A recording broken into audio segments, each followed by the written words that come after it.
February 2003, Shorthand Tamil Senior Grade. Get ready for the dictation. 10 seconds. 5 seconds. Start. மாண்புமிகு பேரவைத் தலைவர் அவர்களே, அவை முன் வைக்கப்பட்டுள்ள அரசினர் சட்ட முன்வடிவு மீது பல உறுப்பினர்கள் பல்வேறு அரிய நல்ல கருத்துக்களை தெரிவித்திருப்பதற்காக அவர்கள் அத்தனை பேர்களுக்கும் என்னுடைய நன்றியை தெரிவித்துக் கொள்கிறேன். ஒரு சில உறுப்பினர்கள் தொழிலாளர்கள் நடத்துகிற போராட்டங்கள் குறித்து என்னிடமிருந்து விளக்கம் தேவை என்று கேட்டிருக்கிறார்கள். நான் அவையில் விளக்கம் அளிப்பதற்கான வாய்ப்பினை நல்கியமைக்காக அந்த உறுப்பினர்களுக்கும் உள்ளபடியே என்னுடைய நன்றியை தெரிவித்துக் கொள்ள கடமைப்பட்டிருக்கிறேன். தொழிலாளர்கள் பிரச்சினை சம்பந்தமாக கோவையிலிருந்து தொழிலதிபர்கள், தொழிற்சங்கங்களினுடைய பிரதிநிதிகள் மற்றும் அரசு சார்பினர் ஆகியவர்கள் கொண்ட முத்தரப்பு பேச்சுவார்த்தை கலந்துரையாடல் கடந்த சில நாட்களுக்கு முன்பு இதே கோட்டை பகுதியிலே நாமக்கல்லார் மாளிகையிலே நீண்ட நேரம் நடைபெற்றதை மாண்புமிகு சட்டமன்ற உறுப்பினர்கள் அனைவரும் நன்கு அறிவார்கள்.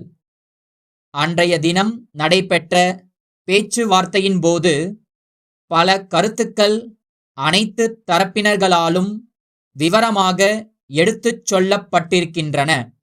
குறிப்பாக கூடுதலாக பல்வேறு சலுகைகள் மாநில அரசின் சார்பில் வழங்கப்பட வேண்டும் என்று தொழிற்சங்கங்களினுடைய பிரதிநிதிகள் கேட்டார்கள்.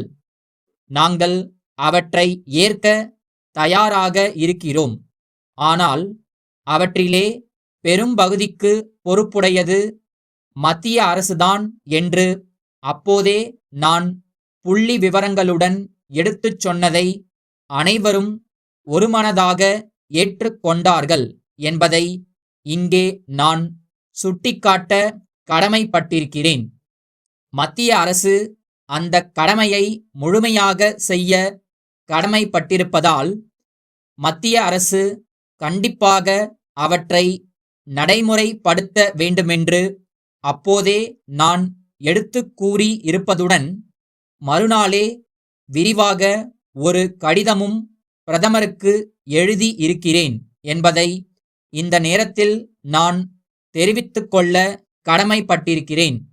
அவர்களும் தங்களால் இயன்றதை செய்வதாகச் சொல்லியிருக்கிறார்களே தவிர இதுநாள் வரையில் எதையும் நிறைவேற்றவில்லை என்பதை அவையின் கவனத்திற்கு மிகுந்த வருத்தத்துடன் இச்சந்தர்ப்பத்தில் கொண்டு வருகிறேன். மத்திய அரசு தாமாக முன்வந்து நமக்கு இருக்கின்ற பெரும் சுமையில் பங்கு கொள்ள முன்வருமேயானால் மாநில அரசு தன்னால் இயன்ற எல்லாவிதமான உதவிகளையும் செய்ய தயாராக இருக்கிறது என்பதை இந்த சந்தர்ப்பத்தில் தெரிவித்துக் கொள்கிறேன். இது மத்திய அரசிற்கு முழுக்க முழுக்க பொறுப்புடையது என்ற காரணத்தினாலேதான் தொழிலாளர்கள் கூட ரயிலை நிறுத்துகின்ற அளவிற்கு தீவிரமாக போராட்டத்திலே ஈடுபட்டிருக்கின்றார்கள் என்று சொன்னால் அது மிகையல்ல. பொதுவாக இப்படிப்பட்ட அறவழி போராட்டங்கள் வேண்டுமென்றே திட்டமிட்டு அரசுக்கு எதிராக நடத்த வேண்டுமென்று நடைபெறுகின்ற போராட்டங்கள் அல்ல. அதை இந்த அரசு உணர்ந்து இருப்பதால் தொழிலாளர்களின் பல பிரச்சனைகளை மிகவும் மென்மையாக அணுகி பிரச்சனைகளை தீர்த்து வருகிறது என்பதை தெரிவித்துக் கொள்கிறேன். திருச்சி, அன்னை சத்யா நகர், எண் 3, பிள்ளையார் கோயில் தெருவிலுள்ள திரு தமிழரசன், சென்னை அண்ணா சாலையில் உள்ள தமிழ்நாடு தொழில் முதலீட்டு கழக இயக்குனர் அவர்களுக்கு எழுதும் கடிதம். அன்புடையீர், நான் அச்சகம் நடத்துவது சம்பந்தமான தொழிற்கல்வி பயின்று தகுதிச் சான்றிதழ் பெற்றுள்ளேன். மத்திய அரசின் புதிய சுய வேலைவாய்ப்பு திட்டத்தின் கீழ் அச்சகம் ஒன்றை நிறுவி நடத்த தீர்மானித்துள்ளேன். இப்பகுதியில் அச்சுத் தொழில் வேறு எங்கும் இல்லாததால் லாபகரமாக நடத்த முடியும் என்று நம்புகிறேன். இதன் மூலம் நான் குறைந்தபட்சம் 20 பேருக்காவது வேலை கொடுக்க முடியும் என்பதை தெரிவித்துக் கொள்கிறேன். அச்சகம் அமைப்பதற்குரிய இடத்தின் வரைபடத்தையும் திட்டத்தையும் இத்துடன் இணைத்துள்ளேன். இத்தொழிலுக்கு ஏறக்குறைய 2 லட்சம் ரூபாய் முதலீடு செய்ய வேண்டியிருக்கும். இத்தொகையை வட்டியுடன் தாங்கள் குறிப்பிடும் தவணைகளில் தவறாமல் திருப்பிச் செலுத்துவேன் என்பதை உறுதியுடன் தெரிவித்துக் கொள்கிறேன்.